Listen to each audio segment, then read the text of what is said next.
दोस्तों, एक ही जिले के डीएम साहब और एसपी मैडम की शादी हो रही थी।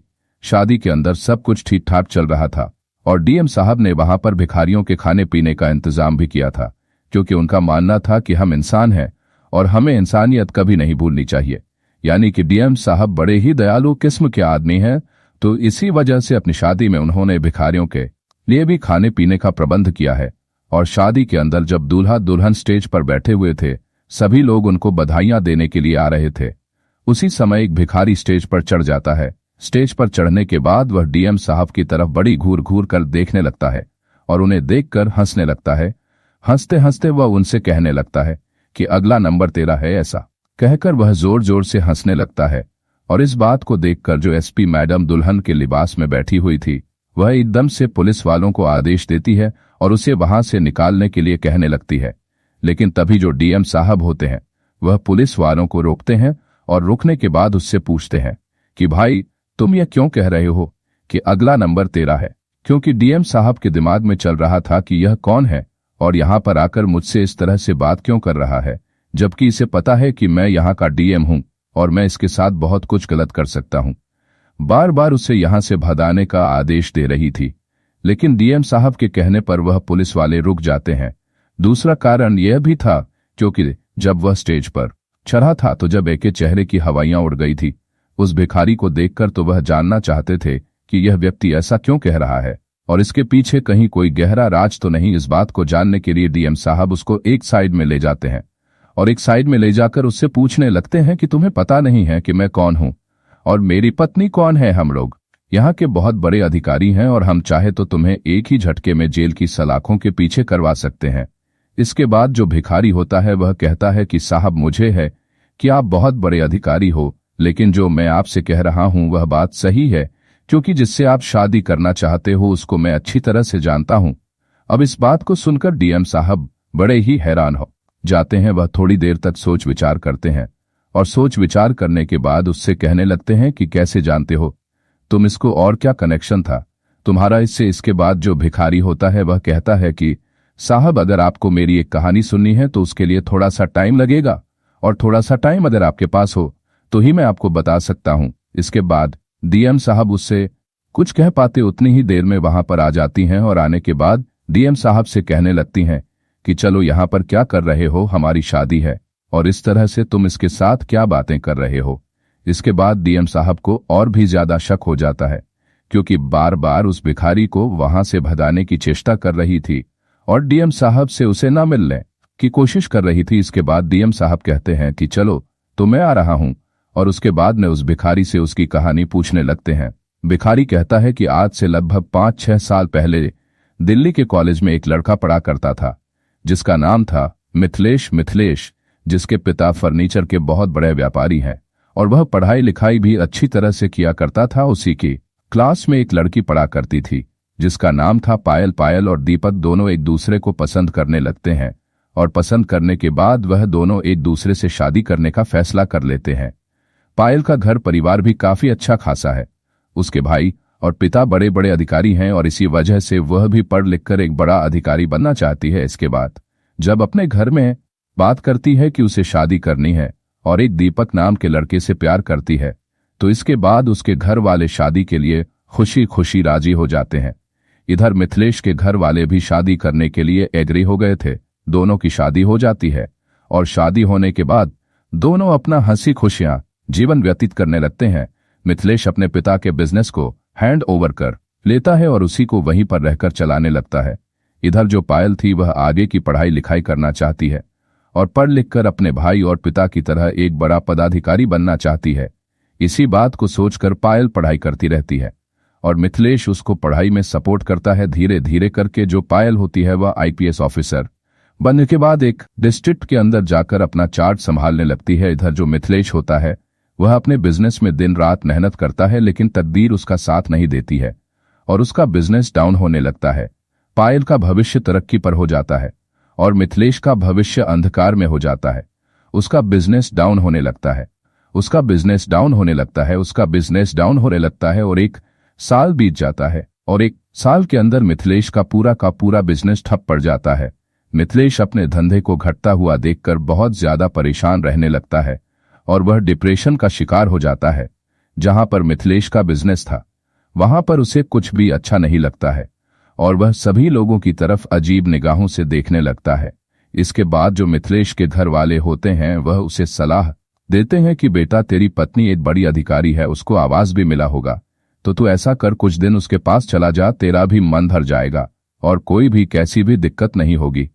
इसके बाद मिथिलेश अपने घर वालों की बात मानता है और अपनी पत्नी पायल के पास गाजियाबाद पहुंच जाता है, जहां पर उसकी पोस्टिंग थी और सरकारी आवास भी मिला हुआ था। मिथिलेश उसके पास पहुंच गया था और पायल भी उसका अच्छे से ख्याल रखने लगती है और कहती है कि कोई बात नहीं, अच्छी तरह से तुम मेरे साथ रहो, कोई भी कैसी भी दिक्कत नहीं होगी। सब कुछ अच्छी तरह से चल रहा था। पायल अपने पति की देखभाल किया करती और अपने कार्यभार को अच्छी तरह से संभाल रही थी। तभी अचानक से उसी डिस्ट्रिक्ट के अंदर नए डीएम साहब की पोस्टिंग होती है और उनके स्वागत के लिए गुलदस्ता लेकर उनके ऑफिस पर पहुंचती है।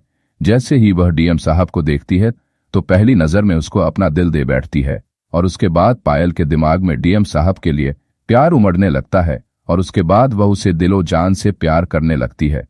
वह सोचती है कि किस तरह से इससे शादी की जाए। पायल बार बार मौका ढूंढा करती डीएम साहब से मिलने का और घंटों तक उससे बात करने लगती है। यह बात डीएम साहब को भी महसूस हो जाती है और उसके बाद डीएम साहब एक बार उससे पूछ ही लेते हैं। डीएम साहब जैसे पायल से पूछते तो उसके बाद पायल अपने मन की बात बता देती है और डीएम साहब से अपने प्यार का इजहार कर देती है।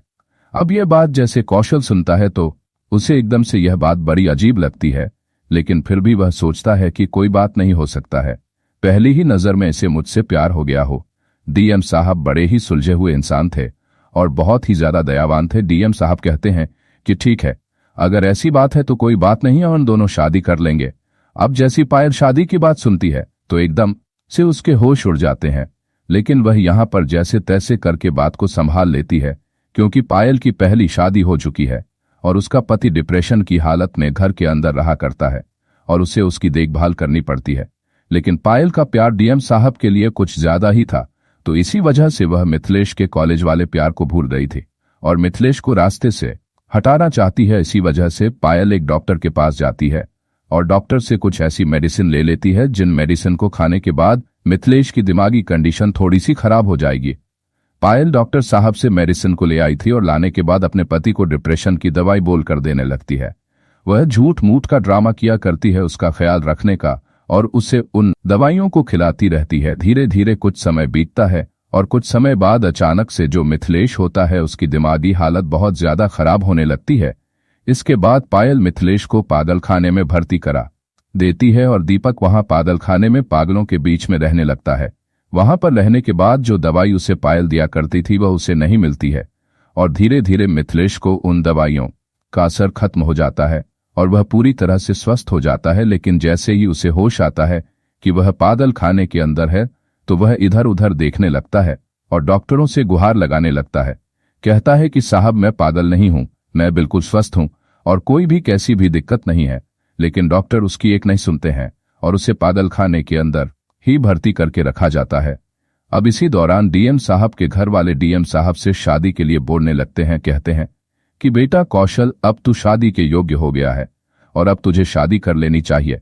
इसके बाद डीएम साहब भी अपने घर वालों को बता देते हैं कि माँ बाबूजी, मैं जहां पर काम किया करता हूं वहीं की एक आईपीएस है और वह मुझे देखने में बड़ी खूबसूरत लगती है और मैं उसी से शादी करना चाहता हूं।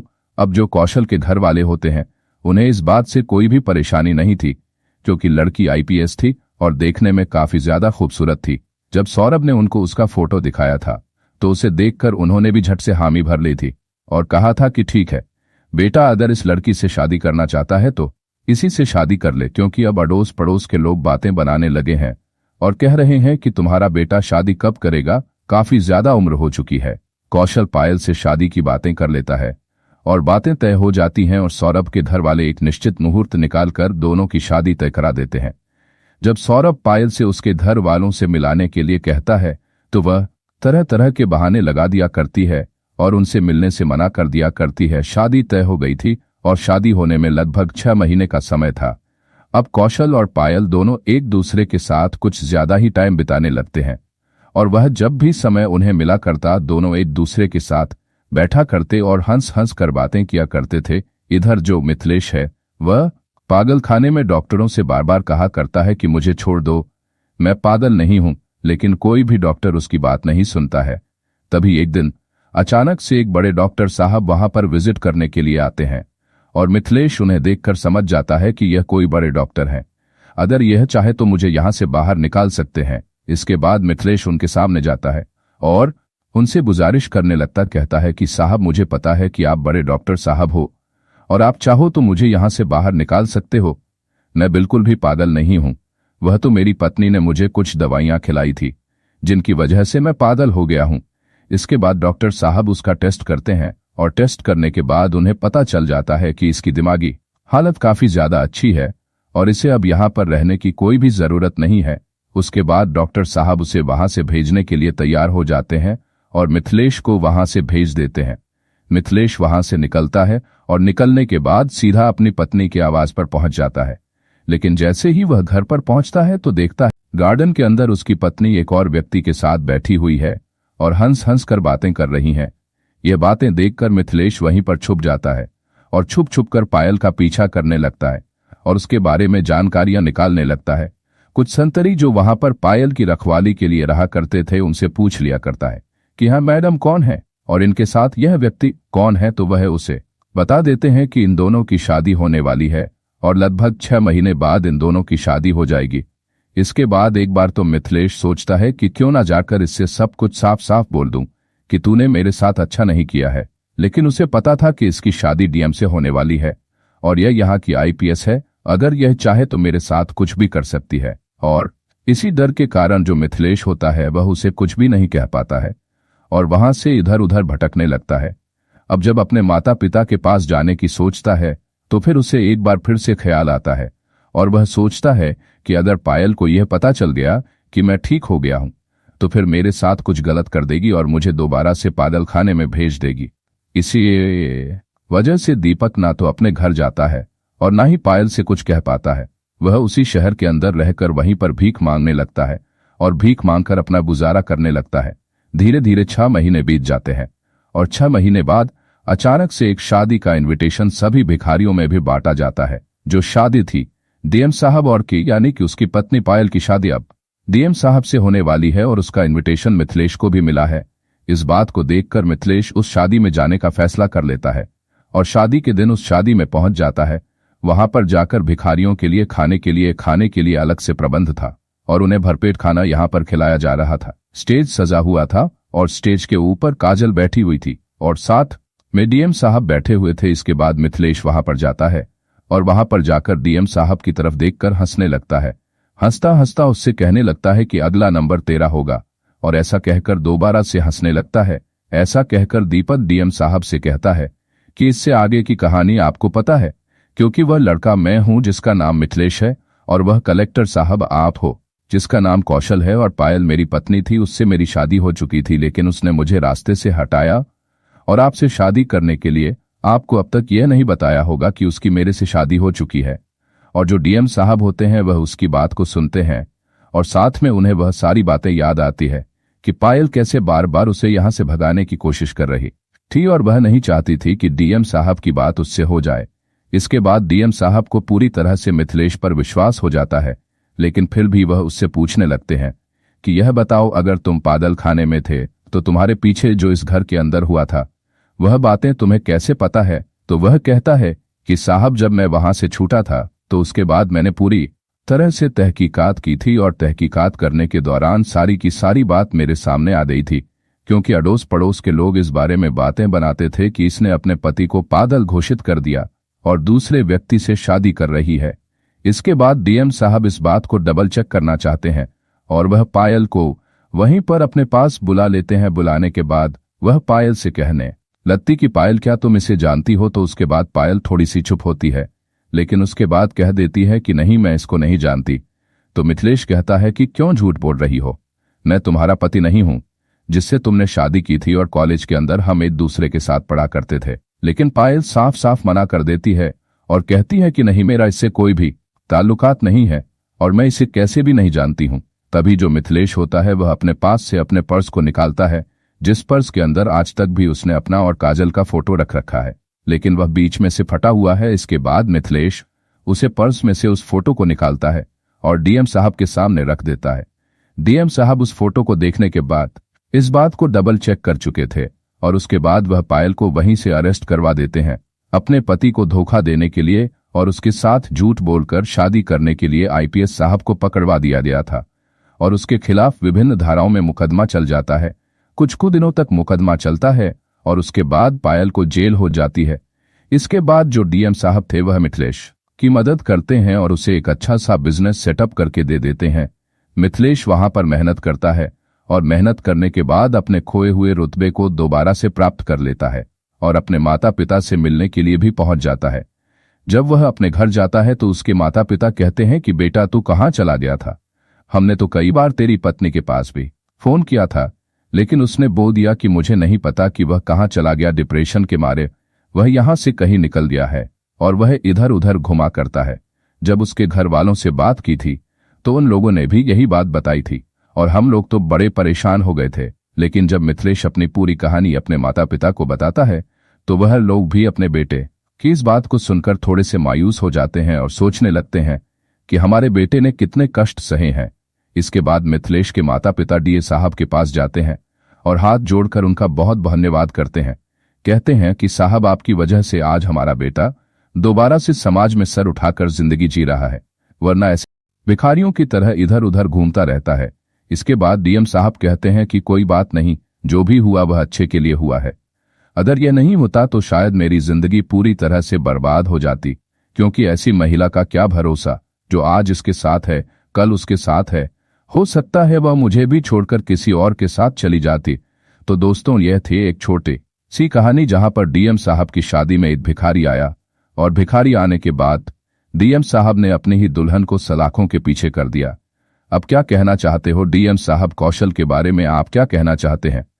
पायल के बारे में आप क्या कहना चाहते हैं? उस भिखारी मिथिलेश के बारे में आपकी जो भी राय कमेंट बॉक्स में लिख सकते, लोगों के साथ शेयर कर सकते हो। वीडियो अगर अच्छी लगी हो तो वीडियो को लाइक और चैनल को सब्सक्राइब जरूर करें ताकि हमें थोड़ा बहुत हौसला मिले आप लोगों के लिए ऐसे अच्छे अच्छे वीडियो बनाने के लिए। इन कहानियों को सुनाने का उद्देश्य किसी को परेशान करना बिल्कुल भी नहीं है। यह कहानी आपको इसलिए सुनाई जाती है ताकि आप लोग इन कहानियों में से कुछ न कुछ सीख सको।